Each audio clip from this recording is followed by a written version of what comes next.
bonsoir et bienvenue sur Dakar 221 ñu la nuyu bu baax a baax mbokk yi di am mbégte ñëw génn sa émission face à l'actu comme ni ko defee ak chaque fois rek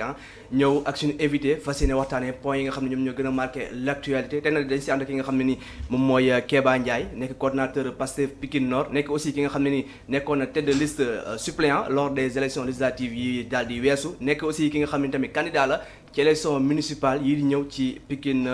Nord donc nag ngeen xam ko nekku nit ku ndaw te tey moom la ñuy fas yéene àndal seen émission face à l'actu dañ koy bàyyi rek mu nuyoo suñu internet Kéba maa ngi lay nuyu di la bàyyi nga nuyoo suñu internet. waaw salaamaaleykum wa rahmatullah Abdourahmane maa ngi lay nuyu.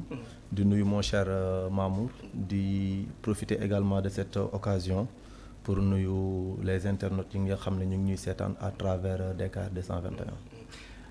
Dakar activité mbaa yaa ngi si jàmm rek. waaw ñu ngi ci comme d'habitude xam nga ñun moom en tant que des hommes politiques voilà mu ngi noonu on est tout le temps sur le terrain en train de discuter avec les populations waxtaan ak ñoom xamal leen également lan mooy suñu projet au niveau de la commune de Pikine Nord particulièrement mais aussi lan mooy suñu projet politique dans l'ensemble du territoire national donc ci loolu la ñu nekk guddi ak bëccëg suba ak ngoon di ci waxtaan ak nit ñi te biñ ko commencé ak léegi aussi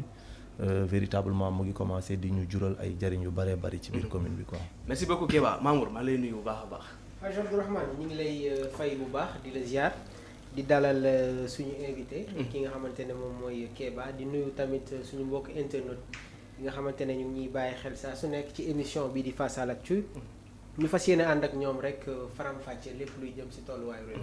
très bien li ñuy fas yéene waxtaan nag bokk na ci li jëm ci wàllum Azoura Fall gis ngeen ne tey ji suba demoon na wuji li nga xam ne nii moom mooy yoon ginnaaw kàddu yi nga xam ne yëkkati woon na ko jëmale ko ci l'ancien président Macky Sall moom nag Azoura Fall ginnaaw ay fan ngi ni police wala gendarmerie ñu ngi koy wër tey nag la daal di dem wuy ji dañu ñëwaat tam ci li nga xam ne nii jëm na ci wàllum reddition des comptes ak li nga xam ne aussi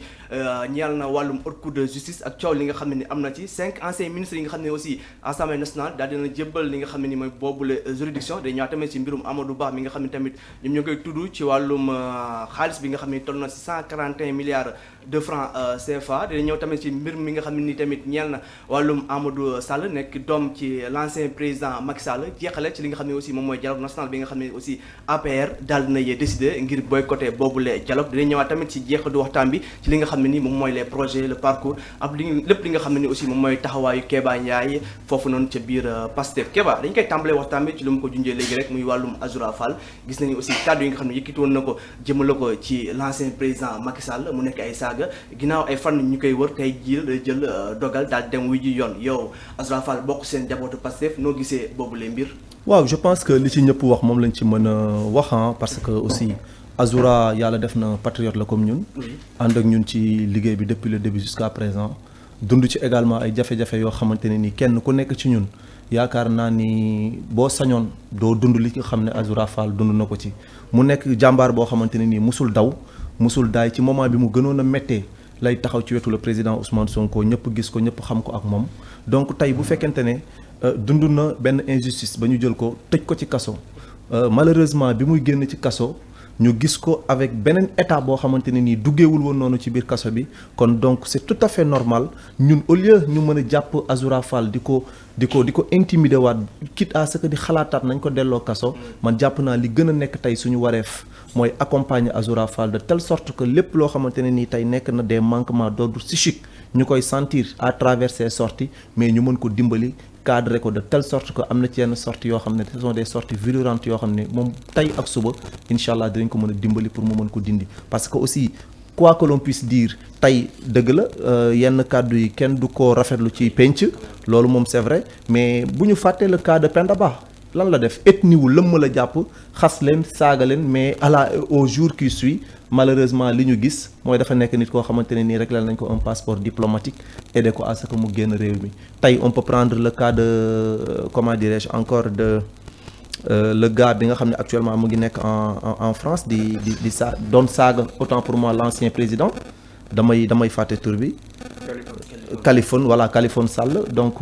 après qu'est-ce qui s'est passé gis nañ ko pour faire sa promotion dem ba di ko accorder benn interview avec le président Macky Sall donc yooyu yëpp dafa nekk ay mbir yoo xamante ne nii ñun personnellement ak rupture bi nga xam ne ñun moom la ñuy incarner aujourd'hui dans le pays duñu dagaan wala du ñu accepter kenn muy wax bu ñaaw ci kilifa diine wala kilifa aada wala kilifa politique yi nga xam ne ñoo nekk ci biir réew mi mais force est de constater que aujourd'hui le cas de Azoura mérite beaucoup plus un traitement sanitaire au lieu de ko xalaat jël naa dañ koy dugalaat tey ci biir kaso bi man loolu moo ci sama position. mais saaga aussi ak foo mën a far ak koo mën a doon aussi waruñu ku nekk lu ñu koy concerné d'autant plus que premier ministre gënoon na ne moom ku ñu fi toléré lépp li nga xam ne ni jëm na ci ay dérives. je pense que loolu mooy kàddu gi. parce que tey amul benn kàddu bu ñaaw boo xamante ne nit dina ko rafetlu mais y a pas d'effet sans cause tey li ñu war a xool mooy Azoura Fall lan la def ba tax tey mu nekk ci situation bi mu nekk te situation bi malheureusement tey c'est l'ancien régime ñoo ko yóbboo parce que ñun ñi nga xam ne xam nañu ko bien avant mu nekk une personne saine et bien portante tey bu ñu demee ba gis nit koo xamante ne nii déjà buy wax ci biir waxam da ngay sentir beaucoup de manquements mais également bu fekkente ne des déclarations lay def mënul def sax des déclarations cohérentes je pense que nit kooku noonu tey li mu gën a soxla mooy suivi psychologique suivi psychique suivi sanitaire pour que au moins ñu mën ko génn ci situation bi mu nekk pour que mu mën a retrouver véritablement insertion sociale bi nga xamante ne ni moom la war a am man loolu laa gëm. alors il y avait eu une sortie polémique donc gannaaw bu le tandem Diomaye Sonko nekkee au pouvoir. Azoura Fall jotoon na yëkkati ay kàddu à l'endroit du président de la République son excellence Bassirou Diomaye Diakhar Faye est-ce que jamono jooju nag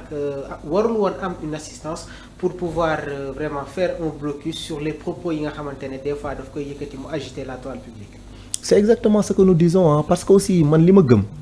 mooy tey dafa nekk ay doomu aadama yoo xamante ne nii ak seen position bi ñuy waxee xëy na tey bu ñu waxee mën na yegg ci niveau boo xamante ne nii peut-être man su ma waxee du fa yegg Azoura Fall dafa bokk ci situation yooyu noonu kon man li ma gëm mooy vu sa situation actuelle man au lieu di xalaat naan dañuy jël Azoura di ko convoquer wala di ko yóbbu kaso foofu c'est pas sa place Azoura Fall lépp lu ko dal na ma yàlla baal kaso moo ko yóbbee te loolu noonu c'est à cause de l'ancien régime kon tey ñun lii suñu wareef mooy nañu accompagner Azoura de telle sorte que li nga xam ne tey ay manquement la ñu koy sentir ci moom mais ñu mën ko apporter une assistance tey loolu la soxla koo xamante ne nii tey bàyyiwul ki bokk ci moom ak ki bokkul ci moom cela veut dire que cette personne-là en toute honnêteté li mu soxla mooy ku ko dimbali mais pas di ko incriminer wala di ko jéem a xalaata yóbbu kaso du place am. alors Abdourahmane ñi ngi koy évoquer léegi nii lors de la ci conférence bi nga xamante ne le premier ministre Ousmane Sonko moom moo ko animé woon fële ca Grand Théâtre jotoon na indi une appréciation sur les insulteurs yi nga xamante ne bokk nañu ci biir parti Pastef si wàllu boobu tamit à quoi s'attendre réellement sur yenn propos yi nga xamante ne dañ koy tenir muy agiter toujours l'actualité politique. xam nga dafa am des propos yoo xamante ni même si tu n'es pas de Pastef kenn mënu ko cautionner. parce que les insultes les injures les propos vraiment diffamatoires yooyu nekkul ay mbir yoo xamante ne nii lu ñu war a mën a rafetlu la ak fu mu mën a jóge nag il faut condamner cela mais dama ni li koy waral loolu aussi baax na aussi parfois ñuy xool lan la si nous prenons l'exemple en fait encore une fois de Azoura on sent nettement que Azoura bi doon wax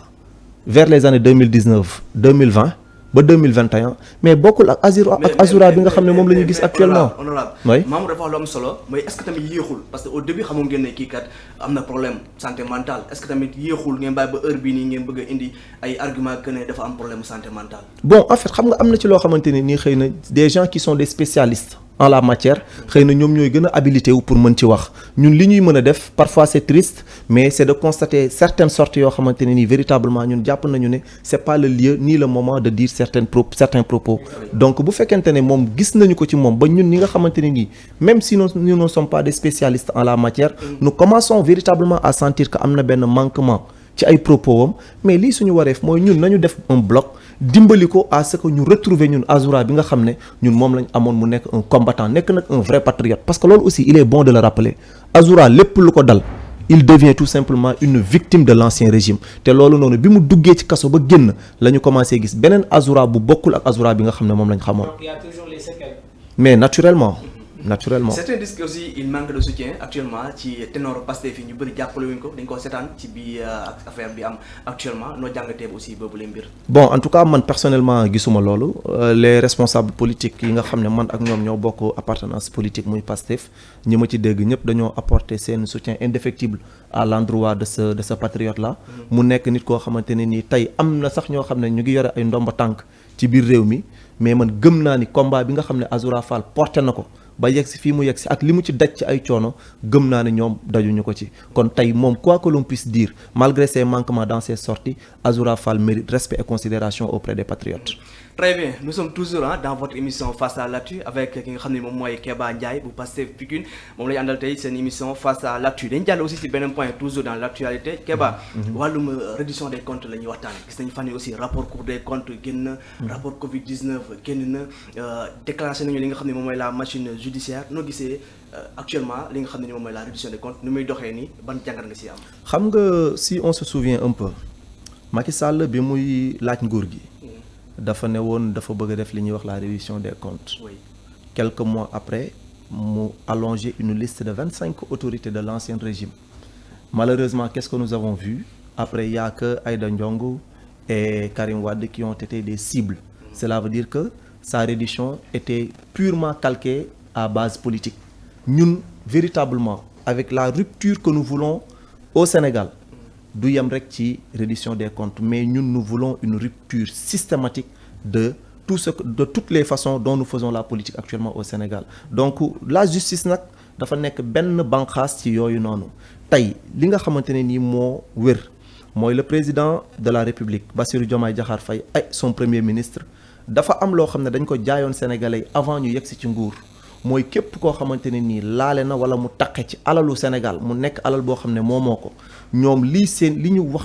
ñu wax ak sénégalais yi mooy fépp fu mu nekk dinañu ko topp lépp lu ñu ci mën a récupérer dinañu ko récupérer indiwaat ko parce que du alalu ma Samba du alalu ma Demba alalu réew mi la. comme que nag ñoom loolu la ñu digaale woon ak Sénégal également accepté offre boobu nga xamante ne nii moom la le tandem Diomaye ak Sonko def ba tax ñu accepté à hauteur de plus de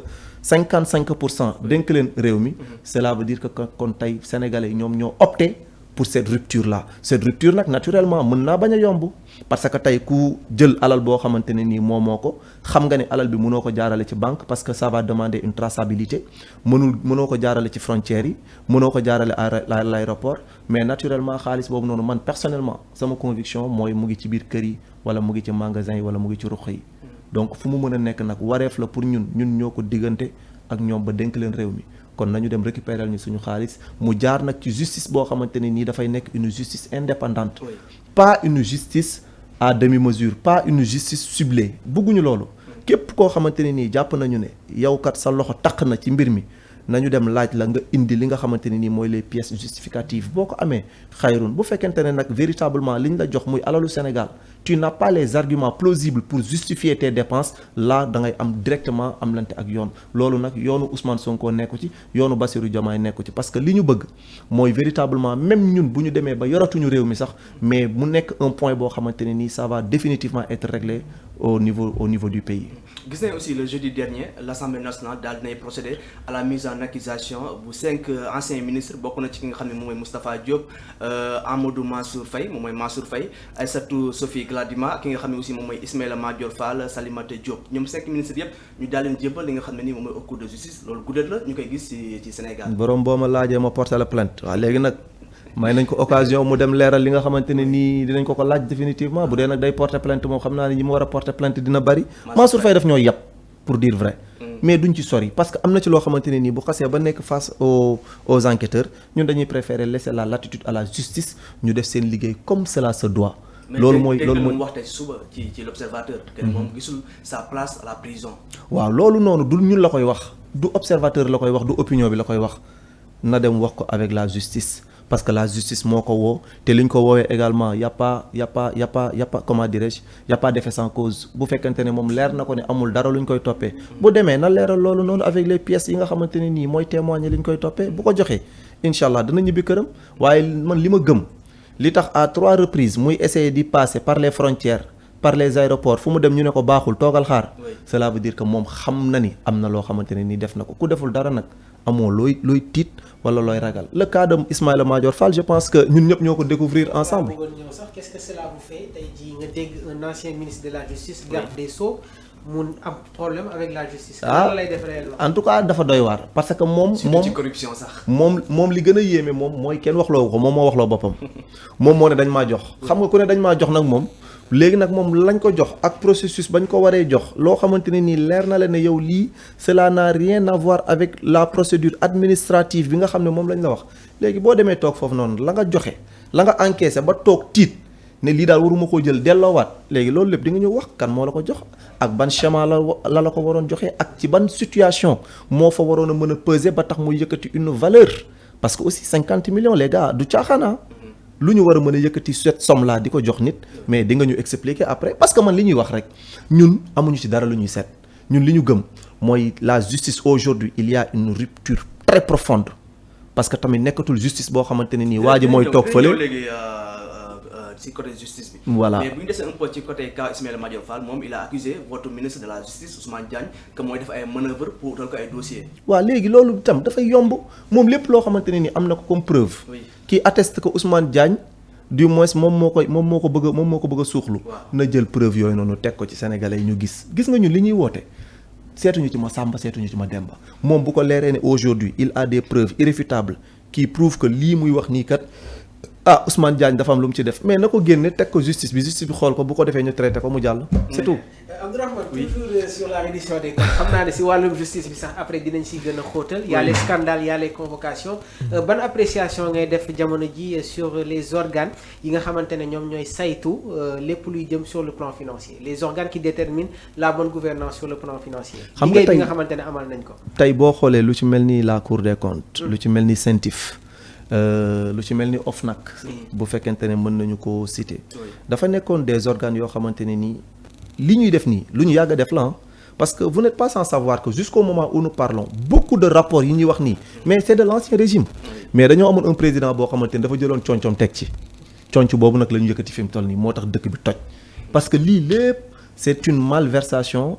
du moins c'est une malgestion de l'ancien régime léegi nag comme conc bi jóg na actuellement nii les gens sont en train de voir véritablement naka lañ yoree woon seen réew léegi nag li ci des man mooy li may wax rek que ça soit CENTIF Cour des comptes OFNAC rapport yi nga xamante ne nii épinglé woon nañu ko de 2022 jusqu'à 2024 nañu génne rapport yooyu noonu teg ko lépp loo xamante ne nii responsabilité la bu ci nit am nañ ko situer mais également liñ ci war comme correction ñu def ko ci c'est tout. alors sur le rapport de la CENTIF am na ñaari personnalités yi nga xamante ne ñoom lañ si tuddoon au préalable au début muy Farba Ngom ak ki nga xamante ne moom mooy Tahirou Sarr tey jii am na yeneen personnalités yoo xamante ne ñu ngi leen siy tudd après l'exploitation de ce rapport ndax tey bett na la ngay dégg certaines figures yi nga xamante ne ràññe nañ leen ci biir réew mi tey jii ñu am des problèmes avec la justice. bon xam nga Amadou Sall peut-être. oui xam nga des gens yoo xamante ne nii même avant nguur gi di wàcc ñoom dañoo toogoon publiquement di wane ne ñoom jël nañ ba dugalaale ci sama copain Thierno Alassane Sall moom tamit li mu jël wala li ñu ko wax ne jël na ko moom tamit vraiment bëgg nañoo xam lan la. waaw taas vraiment moom parce que xam nga yomb na quoi nit toog ne la yow man jël naa yow jël nga bu fekkente ne li muy wax amul mais porté ko plainte ngeen leeral loolu noonu parce que diffamation la waxal nit ki lu amul du dëgg léegi nag bu fekkente ne aussi ay rapport dem na ba tudd ki nga xamante ne nii tey jàpp nañu ne Sénégal boo doon jël ñaar wala ñetti nit ñi fi ëpp alal ci la bokk te mosoo nekk ministre mosoo nekk DG mosoo nekk président de la République mosoo nekk un fonctionnaire de haut niveau ci li ñu jàpp député à l'Assemblée nationale nga ak maire de Agnam ak courtier donc yooyu noonu tey nga bëgg fee amasser des sommes d'argent yoo xamante ne nii véritablement ku ko dégg sax dina xam ne lii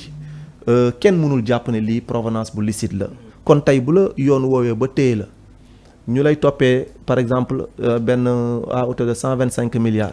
yow ngay coopérer jusqu'à toucher plus de 100 milliards yoo xamante ne nii tu es disposé à rembourser cela ça montre tout simplement que kon yow. 400 milliards de caution. merci beaucoup. Ça pose problème aussi. exactement donc cela montre tout simplement que kon yow yaa ngi accepter li ñu lay tuumaal. léegi nag le reste mooy man li ma gëm mooy bu fekkente ne 125 milliards ak 500 milliards laa ci yamale moom nga jël bu ñu la bàyyee aucun centime parce que du sa alal du sama alal alalu Sénégal la li nga war a delloo ko bu dee dañuy xëcc say kër nañ ko xëcc oto yi nañ ko xëcc immeuble yi nañ ko xëcc lépp loo xam ne sa bien la loo am fii au Sénégal te ñu xam ne lii sa alal la nañu ko récupérer teg ci loxo parce que du sa alalu Sénégal la man loolu laa gëm. et le cas d'Amadou Sall aussi. mais Amadou Sall ko un gars boo xamante ne nii moom day toog Amadou Sall bi mu fi jàngi ak musul gérer benn man personnellement man maa njëkk a liggéey Amadou Sall maa ko ëpp xaalis ci yoon. parce que man je suis un fonctionnaire à l'âge de 26 ans commencé naa di liggéey. maa ngi amal suma bopp alal boo xamante ne nii leer na ma ne lii lu ma lew la kan moo mës a dégg ñu ne la Amadou Sall réussir na un concours au Sénégal fan la war a mën a liggéey loo xam dañ naan cabinet bi kat c'est spécialisé à Amadou Sall benn mérite nga am yaay doomu Macky Sall tax na nga war a mën a jël ay doom ay millions et des millions di ko partager actuellement au Sénégal di dem sax bay coopérer avec des gens yoo xamante ne nii na ma yàlla baal rus naa sax di tudd seen kàddu tey nga ne ñoom nga def sa xarit fooy dem ñoom ngay àndal lan nga leen di corrompre ay moto Jakarta yoo xam ne di nga ko jëndal des jeunes yoo xamante ne nii pour véritablement booy dem ñu mën la topp wala boo waree dugg ci say affaire de gangstérisme ñoom ñoo lay mën a protéger tout cela doit cesser dañu waxante dëgg tey Sénégal képp koo xamante ne nii yaa ngi fi am dara na nekk tout simplement mérité lépp loo xamante ne nag leer na la ne lii looy am la dans la corruption dans les vols dans les concussions ça doit arrêter que ça soit doomu Macky Sall ak doomu Ousmane Sonko lañ ci yemale lii laa gëm. Alors, oui. Juste une question rek l'ancien président de la République Macky Sall n'a-t-il pas été touché au cœur tey jii ñi ngi dégg doomam ci ay rapport waaye tamit ki nga xamante ne moom mooy Mansour Faye am na ay problèmes avec la justice est-ce que kenn poignarde wu ko réellement dans le cœur? Bon en toute franchise man je me dis que il devait s'y attendre hein, parce que bu fekkente ne am na kenn koo xamante ne nii moo njëkk a trahir la confiance des Sénégalais c'est lui-même qui a été choisi à 2 mandats nga am mandat wu peuple sénégalais ñu wóolu la jox la donc yow au lieu nga war a servir le pays tu étais en train de se servir véritablement tey loolu noonu bu la yat bi dalee wala mu dal sa njaboot yaakaar naa balaa ngay mere kenn sa bopp ngay njëkk a mere parce que en tant que kilifa ñu jël réew dénk la gàcce la sax ñuy tudd sa goro di tudd sa doom man j'aurais pu comprendre ñuy tudd des comment dirais-je des collègues yoo xam ne xaw nañ ko sori mais des gens yoo xam ne dañ la jege des liens familiaux ñu leen di tudd ci ay cas de corruption ay cas de vol cela veut dire tout simplement que kon yow tu as failli à ta mission te nag tout cela daf ñuy permettre ñu gën a comprendre pourquoi Macky Sall a voulu s'entêter pour rester au pouvoir parce que dafa am yoo xamante ne nii boo dee kilifa mu leer na la ne boo demee wane ginnaaw dana nekk yoo xam ne day génn véritablement du neex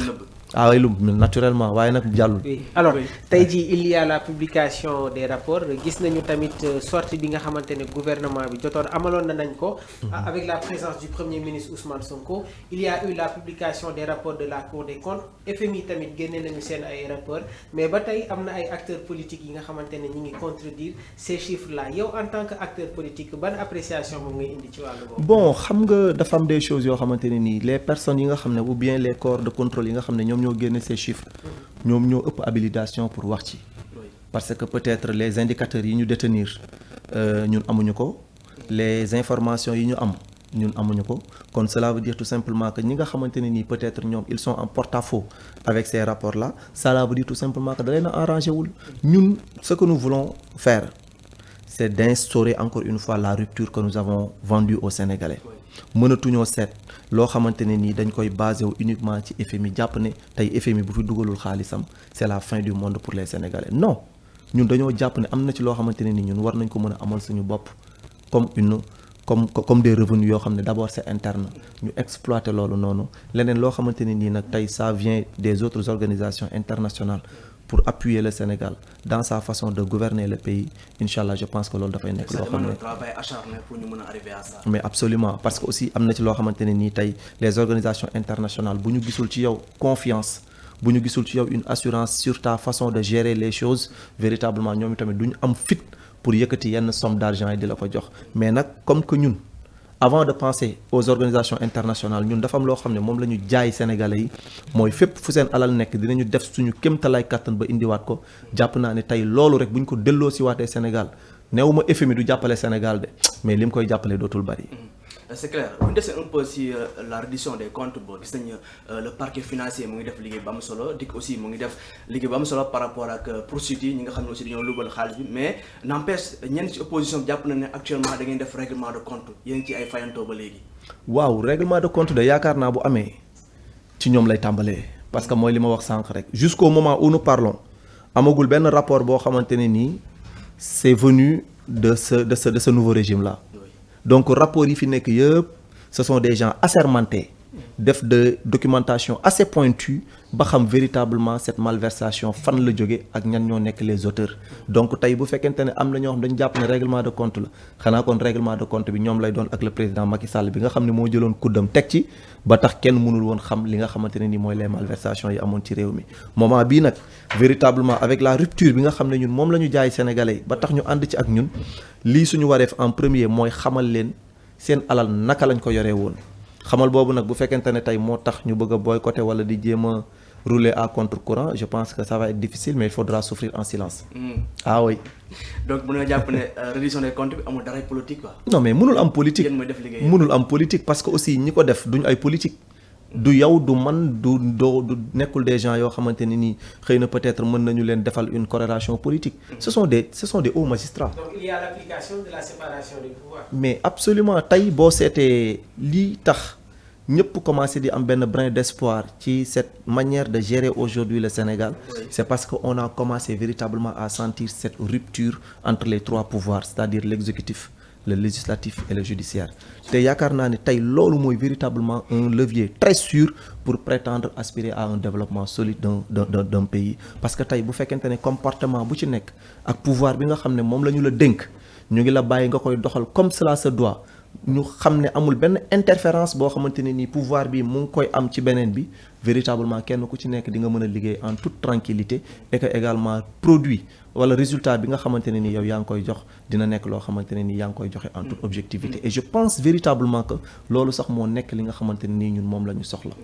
si biir Pastef nombreux sont ceux qui pensent que dañoo war a topp président Macky Sall pour haute trahison yow da ngay partager le même avis ou bien. mais kooku li mu def bu ñu amoon beneen qualificatif bu ëpp haute trahison dañ ko koy tuddee. gis nga dañoo yàpp Azoura rek entre guillemets mais man je me dis que gis nga le président Macky Sall moom xam na li tax mu daw dem parce que ce qui est sûr et mais dafa daw bien sûr dafa daw te ce qui est sûr et certain mooy bu doon tey au moment où nous parlons ak kuddam bi mu yëkkati rapport yi di commencer feeñ non très sincèrement avant d'interpeller aucune autorité moom mooy nekk la première personne bi ñuy xëcc ñëw ne ko kaay parce que benn compte bu ñuy wax naan ay 1000 milliards a ngi ci après ñu dem ba ci biir ñu naan diw lañ ci tudd yow en tant que président yow li nga yor au lieu nga war a servir ton pays tu étais en train de te servir toi-même dafa am des choses yoo xamante ne ni mais c'est horrible les gens tués plus de 80 personnes à l'espace de 2021-2024 sur des sujets yoo xamante ne ni véritablement juste pour protéger tes intérêts personnels moo waral barbarie boobu noonu saccage bi yàq bi donc yooyu noonu tey wax dëgg yàlla wareef la pour képp koo xamante ne nii tey au moment où nous parlons da nga nekk njiitu réew nga sentir ne tey yaa nekk au pouvoir mais suba également mën nañu la woo pour demander la gestion de li nga xamante ni moom la ñu la dénkoon te je pense que tey il pouvait sortir par la grande porte mais malheureusement tey il fait partie des présidents yi nga xamante ne nii bu ñuy bind histoire am au Sénégal dinañ ko bind ne mooy président bi nga xam ne moo rayoon plus de 80 Sénégalais di ay Sénégalais ni moom yaakaar naa ñetti bant la ko suñu borom may bu doon kenn ci ñoom rek damm nañ baaraamam dina xam lan moo nekk métit yi service yi nga xamante ne nii malheureusement dunduloon na ko Sénégalais durant cette période là. La reddition des comptes c'est bien aussi ñu xam xaalis bi ñu yoroon naka lañ ko yoree et tout mais Kéba actuellement dëkk bi dëgg na de métti na de. ah bon waaw actuellement moom. waaw xam naa ne sax sama soxna ñoo koy sentir bu baax. ñuy dem marché chaque jour grand bi bon la la tontu. ñuy dem marché la laaj sama jigéen yi toog. non kon moom yëgu ko de ñuy seetaan. xam nga tey dafa am loo xam ne dafa am loo xam ne ñun en tant que ay jeunes tàmmaloon nañ ñu ko déjà. mooy dëkk bi dafa dëgër ñun dañ ñu ko tàmmaloo ba tellement dañoo gëmoon ne en fait warul sax mën a baax ci ñun quoi. pourtant comprendre loolu nag moo tax tey nous avons accepté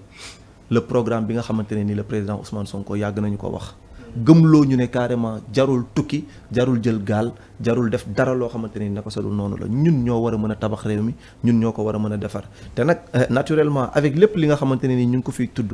comme ay cas de vol des biens des deniers publics yooyu noonu naturellement dafay impacter ci li nga xamante ne nii mooy la progression socio-économique de ce pays là léegi nag li ci des mooy ñun il faudra qu'on resserre un peu les ceintures xam ne am na ci étape bu ñu jógee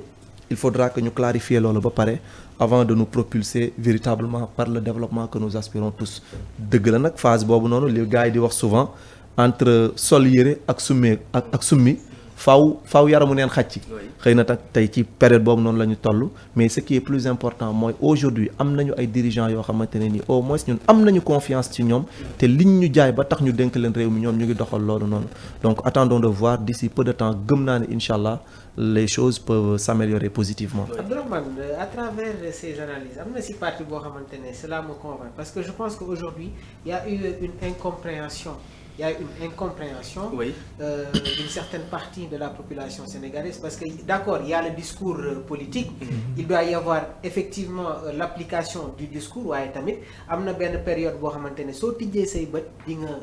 tu vas arriver à faire la différence parce que aujourd'hui il y a des gâchis. Ouais. L'ancien régime a vraiment ils ont fait des y a choses plus yoo xamante ne kenn mënu ko expliquer et cela se confirme aujourd'hui à travers l'exposition des rapports donc man ci wàllu boobu vraiment je suis en phase avec cette analyse qu'il vient de faire. Donc, c'est très important que nu dëkk bi méttee nii ñu fi jógee ñoo ko fi bàyyi. mais naturellement parce que aussi vous savez les indicateurs dañu bari. mais benn bu ci nekk également boo koy analyser wala nga ciy wax tu dois vraiment avoir une analyse non pas partisane. mais plutôt objective. moo tax sànq ma poser la question. Ouais. ne la ban appréciation ngay def sur certains acteurs politiques yi nga xamante ne ñi ngi continuer à mettre en mal wala tey jii ñi ngi rejeter fermement les rapports yi nga xamante ne jóge na sur la Cour des comptes ak rapport FMI. c'est ça da nga leen di comprendre parce que aussi bu fekkente ne yow tu fais partie de l'ancien régime. nga xam également yow sa degré d'implication ci li nga xamante ne nii tey ñu ngi koy wax mais naturellement tey attention boo leen seetloo sax ñu bari ci ñoom waxatuñu ah. peut-être ñu ngi utiliser yeneen canaux yi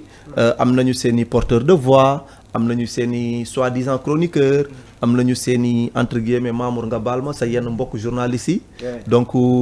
voilà yooyu yëpp te yooyu aussi. ça se comprend quoi parce que xëy na tey au moment où tu peux pas parler mais naturellement il faudra chercher d'autres possibilités pour que peut-être li nga war a wax. nga am ay nit ñoo xamante ne dañ la ko waxal mais li ëpp solo tey mooy les gens commencent véritablement à comprendre que am na ci des gens de l'ancien régime mais ñemeetuñ sax génn seen kër yi et ça veut tout dire voilà. gis nañu fan yi photo Mame Mbaye Niang ci réseaux sociaux yi aussi boo gisee photo boobu noonu la lay fàttali d'autant plus que problème ak Ousmane Sonko bokk na sax li tax Ousmane Sonko nekkoon candidat. jéppi gi ma ko jéppi man ak yàlla rek ko xam na ma yàlla baal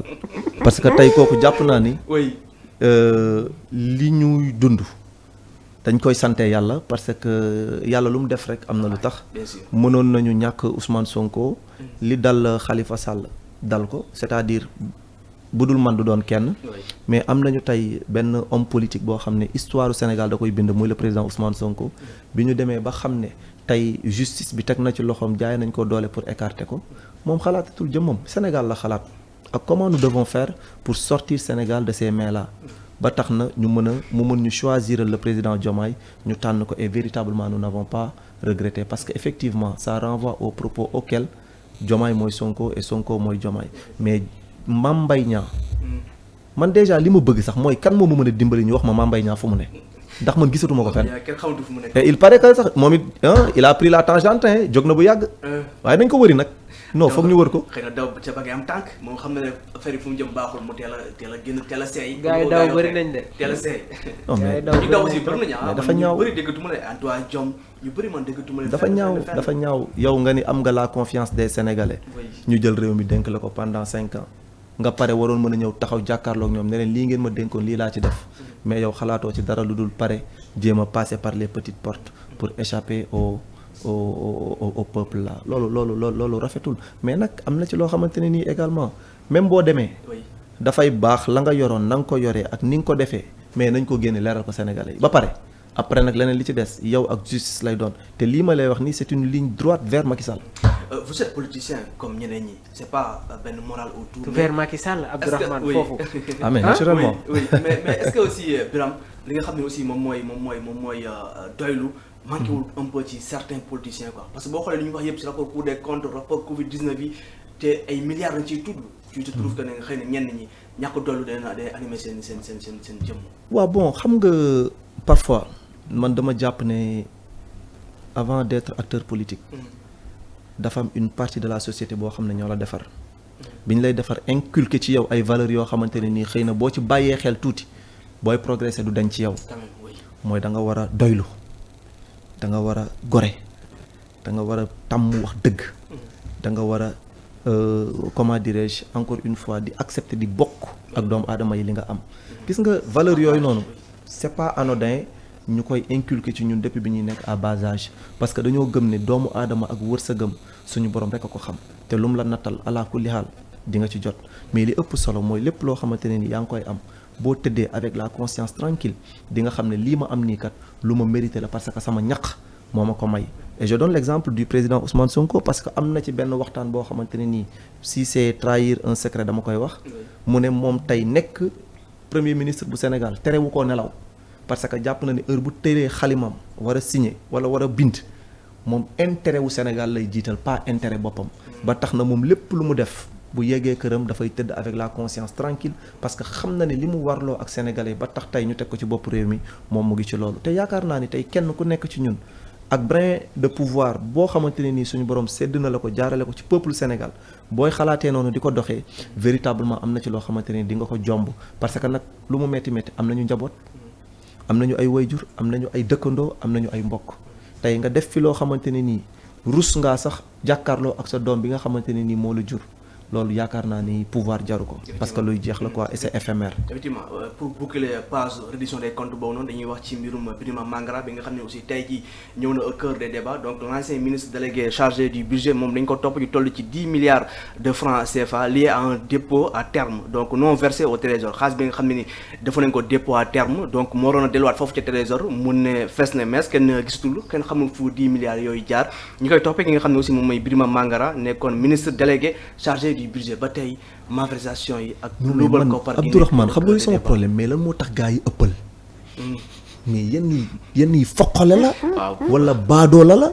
wala parce que des choses yoo xamante ne ni yow bu ñu la ko yenoon sax mënoo dox. bu ñu ko doon dugal ci oto lañ koy teg wala ci camion di daw ak moom. mais nga bëgg koo jël yow benn cundum di mais fan nga jëm ak moom. def ci am loo xamante ne nii sa waay nañ waxante dëgg. gis nga lii bu fekkente ne da nga koy gis wala nga koy dégg maanaam même dans l'entendement rek yow tu as peur à plus forte raison nag ñu naan la nit ko jël wala nit kañ koy jiñ daw na mais yow boo dawee cela veut dire que kon yow li nit ñi di wax mais yaa ngi koy dëggal. bu fekkente ne tu n'as rien à te reprocher présente-toi devant les juridictions apporte les preuves qui s'y est après tu passes à autre chose. mais gars yi dañoo amul xel parce que alal bi jege na leen yomb na leen tu es gestionnaire d'un montant boo xamante ne nii peut-être devant tes yeux c'est pharaonique ba tax nga jàpp ne da nga cee war a def lu la neex am na ci loo xamante ne nii sawaay du négocier du mocc du kilifa diine wala kilifa aada mooy ñaan ba tax gars yi war ci dellu ginnaaw déedéet fi nga ko dugal génnewaat ko parce que du sa alal du sa alalu baay du sa alalu doom génnewaat ko nga indi ko parce que ñun ci ñi ngi ko jël ñun ñoo la ko gën a soxla donc man loolu laa gëm amul maslaha quoi parce que tamit fii la ñu war a mën a jaaree véritablement régler un problème boo xamante ne nii même les régimes yi nga xam ne ñoo war a ñëw après véritablement bu ñu xalaatee ne reddition des comptes bii nekkul à corrélation politique ñoom bés bu ñu leen dénkee la gestion ou bien les deniers publics véritablement dinañu xam naka lañ ko war a mën a yoree ndax ëllëg ñoom aussi ils sont appelés à rendre compte. c'est important donc loolu aussi leer na te c'est un message bi nga xam ne aussi les politiciens war nañ see bàyyi xel bu baax a baax a baax muy doylu bi surtout ànd ak jubal jubbanti comme ni ko Pastef waxee ci gestion des affaires de la cité dañuy jàll ci beneen point mooy wàllum dialogue national bi nga xam ne ni le président woote na ko le 28 mai pour ñu toog waxtaane li nga xam ne ni jëm na ci wàllum réew mi waaye nag waa APR ak TAS République des valeurs bu Thierno Alassane Sall ñoom déjà ñoom déclaré nañ que ne du ñu dem ci boobule dialogue maanaam dañuy boycotter ban lecture ngay am ci boobule décision bi nga xam ne mooy li ñuy wax gis nga gémmiñ buy nàcc du wax jàmm gars yi li tax ñu boycotter ko xam nañu ko parce que tey ñoom jàpp nañu ne ce qui est en train d'être fait avec les rapports là ñoom règlement de compte lañ ko tuddee. comme APR par exemple ñoom lu ñu joxe comme argument mooy que ne ñoom mënuñoo toog di waxtaan ak ñi traité seen président chef de gang. moom laa lay wax xam nga léegi yow tey am na ci loo xamante ne nii yow yaa yore woon réew mi. jël say kuddu teg ci. waaw mais chef de gang bi bu teggee noonu lañ ko mën a tuddee lu dul chef de gang. mais est-ce que tamit war ngeen tuddee. mais naturellement buñ ko mënoon tuddee neneen lu dul chef de gang dañ ko koy tuddee. loolu mooy dëgg. gis nga waa ji. Kéba waaw. lépp lu aussi c'est pas. non mais xoolal man est-ce que chef de cartel gënul mag ñu jël chef de cartel bokk. non mais bien sûr. parce que gis nga am na ci yoo xamante ne nii boo ko defee mënul am beneen qualification bu dul du banditisme d'État loolu mooy dëgg te li mu yoree woon réew mi quoi que l'on puisse dire c'est une affaire de banditisme d'État les gars léegi nag tey li ci des mooy ñi nga xamante ne nii tey ñoo fi nekk di wax ak a coow. mais c'est très simple bu leen neexee ngeen ne bu leen dem mais au moins nous n'avons pas attendu ba mu nekk une période boo xamante ne nii c'est sous haute tension ñu ne dañuy woote dialogue national ba pare naan ku gedd sa yaay aye ñun non ñun nous avons attendu qu'il y ait une stabilité dans le pays récemment le ministre de l'emploi monsieur Abbas Fall avec le gouvernement et les centrales syndicats signé nañu le pacte de la stabilité sociale sans compte que tey au moins les Sénégalais ñu ngi commencer di sentir que pays de la teranga bi ñu woowee woon démb ak bërki démb ce pays de la teranga là nous sommes en train de retrouver ce pays là et c'est justement ce dont nous avons besoin moment bii nag il n'y a pas un moment plus propice que ce moment là pour appeler les gens à discuter lépp loo xamante ne nii neex na la nga ne lii mën nañ ko consolider lépp loo xam ne jàpp nga ne on doit apporter des rectificatifs sur ça c'est le moment de dire que man kat su ma sañoon nii ak nii laa ko bëggee waaye nag xaaruñu pour ku gedd sa yaaya amee aye wala ñu lay encourager ci ay gëmmal dóor fii amul gëmm amul dóor dañuy toog waxtaan calmement ñi nga xamante ne nii jàpp nañu ne war nañ ci mën a bokk ils seront les bienvenus ñi nga xamante ne nii également pour d'autres raisons que l'on ne saurait dire ñoom loolu moo tax ñu bëgg a daw xëy na du yomb ci ñoom parce que am na leneen lu leen di xaar mais nag la reddition des comptes va poursuivre son chemin. En dehors des orientations ak les priorités de l'exécutif lan la ñu mën a xaar ni réellement sur ce dialogue là. Bon en tout cas le plus important mooy tey ñu dañoo nekk ci benn étape boo xamante ne nii c'est extrêmement important parce que nous sommes en train de passer à ce qu'on appelle benn juboo boo xam ne dañ ko bëgg avec les Sénégalais parce que dafa amoon benn rupture bu profonde entre les gouvernants et les Sénégalais donc loolu noonu ñun pour ñu mën a amaat véritablement réconciliation nationale bi nga xamante ne nii ñun moom la ñu bëgg il faut que véritablement ñu accepter de se mettre autour d'une table et de discuter sur les points essentiels qui touchent la gestion de ce pays-là ci anam bu mu mën a doon nag bu fekkente ne c'est la justice am na ci ay jéego yoo xamante ne ni defoon nañ ko fi ba pare. Il y avait déjà eu les assises et les merci réformes, beaucoup oui. donc loolu au moins c'était une étape très très très importante que nous avons eu à franchir aujourd'hui le débat se tourne sur est-ce que le président doit rester au niveau du Conseil supérieur de la magistrature ou pas donc yooyu yëpp ce sont des moments pour discuter sur cela parce que moom ce qu'il a dit c'est très clair. waaw ci wàllu boobu tamit. amu ci waaw. non mais naturellement amu ci intérêt. opposition ñoo ne c'est une promesse non tenue ba président bi def parce que tamit c'est élément de campagne la woon élément de langage. pendant la campagne yéen ñu leen siéger ci conseil supérieur de la magistrature actuellement. xam nga tey li ci xam nga tey déjà ce qu'il faudra noter comme une avancée significative. mooy le président bi nga xamante ne ni en quête de pouvoir il ose dire que man tey bu ñu ma falee man je préfère quitter le conseil de la magistrature xam nga tey déjà loolu rek c'est une avancée significative léegi nag tey boo ñëwee face au pouvoir nga gis li nga xamante ne ni tey yaa ngi koy dund ñoom ñi nga xam ne ñoo nekk tey au niveau du conseil supérieur de la magistrature mu am une division des opinions am ci ñoo xam ne ñoom ils sont pour que tu partes mais d'autres te disent que même bu fekkente ne da nga war a dem merci beaucoup na am une processus boo xamante ne nii moom la ñu war a mën a terminer bu boobaa tu peux partir donc moom nag li mu wax c'est très simple toog bi ak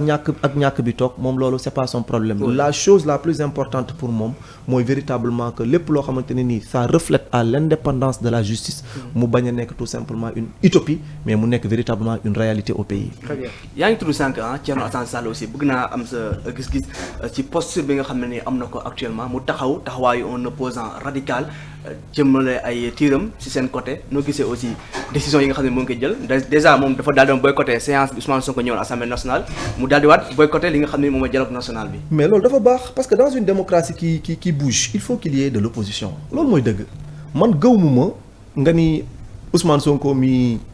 opposant la dinaa ko faagaagal. dinaa ko tëjlu dinaa def de telle sorte que du bokk ci ay élections man gëwuma loolu.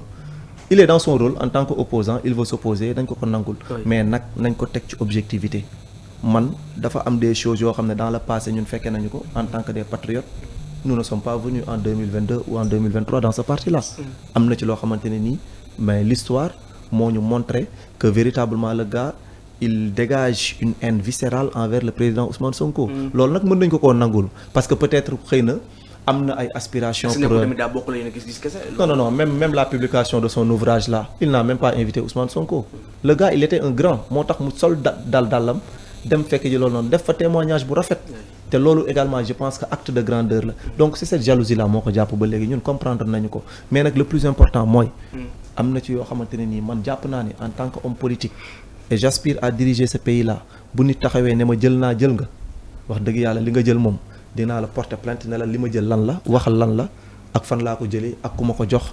au moins je vais laver mon honneur mais également laver l'honneur de toute ma famille et également des gens qui sont avec moi dans le plan politique léegi nag comme loolu amagul man damay toog di ko seetaan rek xëy na moom après bu Farba Ngom génnee après ñoom dinañu leeral affaire boobu noonu waaw mais nag il faut accepter quand même que dëkk dafay am opposition loolu moom kenn mënu ko bañ quoi bu ñu def benn détail wala benn moyen pour éliminer nos opposants wala affaire déedéet nañ leen bàyyi ñu opposé wu parce que tamit li gën a neex mooy le président Ousmane Sonko dafa dajale ci benn ngoon lu ëpp fukki candidat wala boog lu ëpp ñaar fukki candidat boole leen ñoom ñëpp dumandoo leen Thierno Alassane Sall mi su ma juumul est-ce que amoon na sax 2% du suffrage des Sénégalais donc cela veut dire tout simplement que les tonneaux vides font beaucoup de bruit mais nag la réalité du pays et du terrain la réalité politique montre que moom à part micro bi koy tiim véritablement mënul dajale ñetti nit ci wetam. est-ce que jotul tamit ñu dem sur une redéfinition du champ politique ba pare sax ñëpp ñi ngi wax ne que Sénégal jot na tamit ñuy am une opposition républicaine. mais naturellement parce que aussi tu dois véritablement participer à la construction du pays man loolu laa gëm. et Ousmane Sonko également wane na ko depuis bi muy nekk dans l'opposition avec ses sorties fracassantes yi nga xamante ne ni daf ko doon def c'était axé sur deux. D'abord il faisait ce qu'on appelle la dénonciation des affaires yi nga xamante ne nii jàpp na ne lii c'est pas bien géré. Il faisait la dénonciation mais en même temps également il donnait son point de vue sur la manière de gérer les choses. Ousmane était un lanceur d'alerte. mais exactement si on peut le dire. parce que aussi tey nekkoon na loo xamante ne nii tax na boo leen seetloo sortie bu mu mës a def document bu mu mës a yëkkati wala dossier bu mu mës a yëkkati balaa ñu cee pare ñooñu daw nañu di jéem a seet naka la ñu war a mën a def pour calquer les choses pour que sénégalais yi mën a xam li ci mën a xam véritablement li nga xamante ne ni moo ci nekk donc voici le type d'opposant bi nga xamante ne ni tey ñun en tant que ay sénégalais moom la ñuy xaar mu nekk loo xamante ne ni tu dois pas être là pour tirer sur tout ce qui bouge mais li nga gis ne lii kat nekk na des avancées yoo xamante ne nii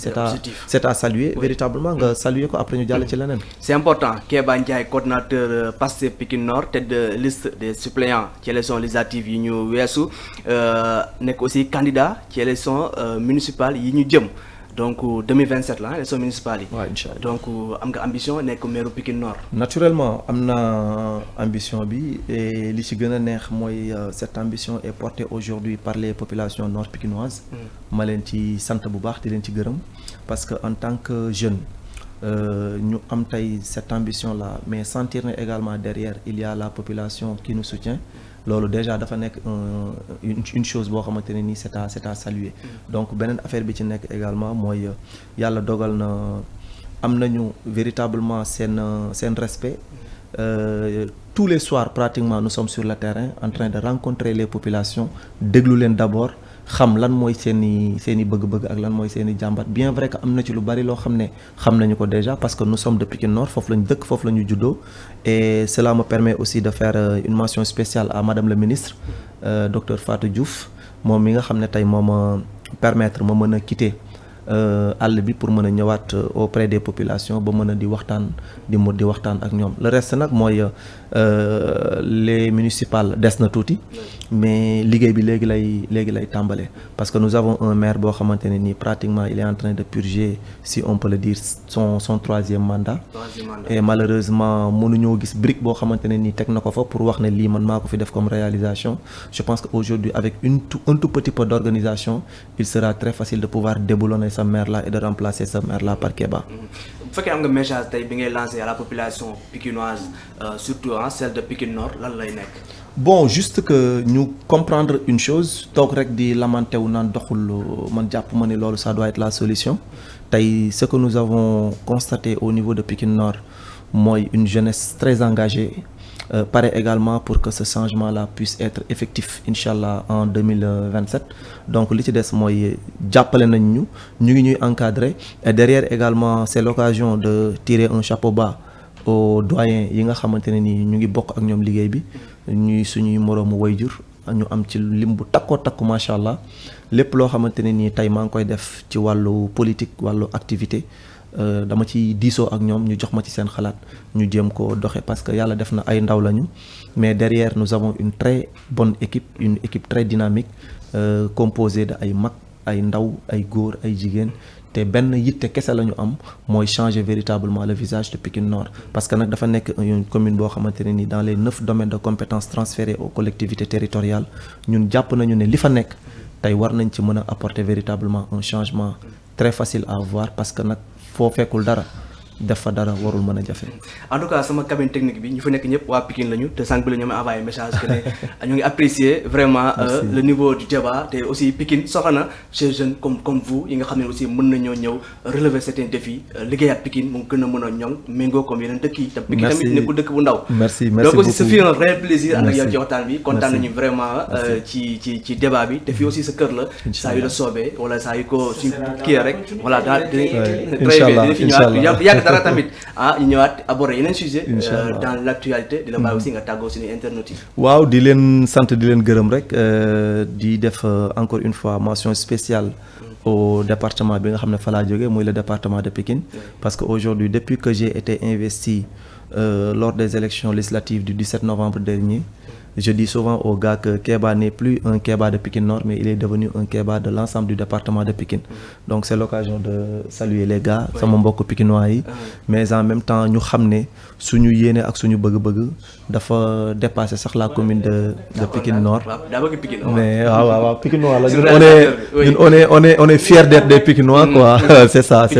en tout cas vraiment am nañu mbégte trop ci teew bi yéen également ñu leen di sant bu baax di leen gërëm parce que le débat a été vraiment très constructif très instructif mais également très riche en information et je pense que justement ñun lii la ñu soxla nekk ci débat yoo xamante ne nii il peut y avoir de la contradiction mais en toute objectivité que les gens puissent sentir que véritablement li ngay wax nekk na loo xamante ne nii tegu na ci yoon. je pense que c'est ça merci Kéba Mamour maa ngi jaajëfal. di la jaajëfal bu baax sur la manière dont tu animes les débats di jaajëfal bu baax a baax le grand Kéba sur la clarté des analyses ak l'objectivité di gërëm bu baax tamit suñu mbokk internet yi nga xamante ne ñu ngi ñuy bàyyi xel fii ci biir DKR 221 donc ñu ngi leen di wax ñuy woy di abonné bës la cloche de notification pour recevoir tout ce qui est information. moom damay nuyu particulièrement ñaari soxna yi nekk ci studio bi. maa leen nuyu bu baax borom caméra yi sànq léegi ñoo ngi taal flash yi donc man maa leen di beral nuyoo ba spécial. émission bi tey bu baax a baax waaw. non ñii moom mention spéciale quoi fu may dem pratiquement man ak ñoom ñooy nekk. ke c'est ma collaboratrice directe. kii moom la ñuy tooñ di ko woowee ñaaxarañ pratiquement fu ma dem moom mooy photo moom mooy gérer affaire boobu quoi donc à travers vous may sant di gërëm également Moji Pikine Nord bi yëpp muy les braves femmes yi nga xam ne maa ngi ànd ak ñoom ci liggéey bi damay ragal su ma yemee foofu nag yeneen compartiment yi dinañ ma mere mais comme tey yéen a fi nekk je fais une mention spéciale à vous merci beaucoup à Moji Pikine Nord. en tout cas maa ngi nuyu baax xam nga man des fois damay faral jigéen ñi. macha allah moo tax bu la gisee rek sama xol day féex man ñoom laa àndal donc maa leen nuyu bu baax a baax nuyu si internet DKR 221 tey Kéba Ndiaye la ñu àndaloon tey seen émission face à l'actu moom nekk coordinateur Pastef Pikine Nord nekk aussi nekkoon tête de liste des suppléants ci élection législative yi ñu weesu nekk tamit candidat ci élection municipale yi ñu jëm en 2027 donc waa Pikine nañu bàyyi xel bu baax a baax seen doom ji Kéba Ndiaye dégg ngeen lu mu fa wax donc am na ay ambition te am na aussi ay projet pour defaraat Pikine surtout Pikine Nord donc nañ si bàyyi xel bu baax a baax donc dinañ fi ñëwaat tamit ci yeneen plateau ak yeneen débat pour indi ay information wala tamit ay jàngat ci li nga xam ne jëm na ci wàllum actualité quant à moi je vous donne rendez-vous demain pour beneen numéro face à l'actu bonne fin de soirée.